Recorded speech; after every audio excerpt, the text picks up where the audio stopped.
tersangka Ridwan Tandiawan terkait kasus kepemilikan dan peredaran gula rafinasi di sidang pra-peradilan membuat Kepolisian Daerah Sulawesi Selatan membuat surat penyidikan baru.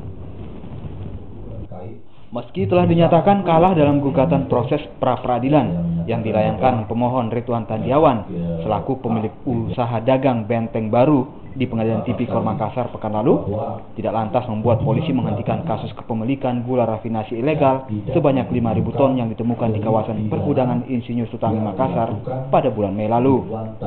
Kepolisian Daerah Sulawesi Selatan kembali akan melakukan proses tindak pidana perindustrian, perdagangan, perlindungan konsumen, dan pangan yang tidak sesuai dengan syarat yang ditetapkan sesuai dengan aturan hukum.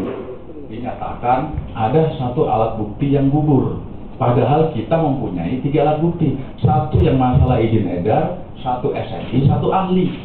Kalau satu gugur kan masih ada 2, satu surat dari itu, tapi itu dijadikan satu pertimbangan.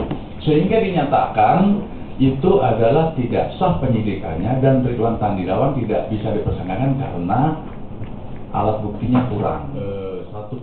Dalam sidang pra-peradilan di Pengadilan Negeri Tipikor Makassar pekan lalu, majelis hakim menganggap penyidik Polda Sulsel tidak cukup bukti untuk menjerat pemilik usaha dagang Benteng Baru Ridwan Tandiawan sebagai tersangka dalam kasus gula rafinasi ilegal. Arif Tirtana, Kompas TV Makassar. Saudara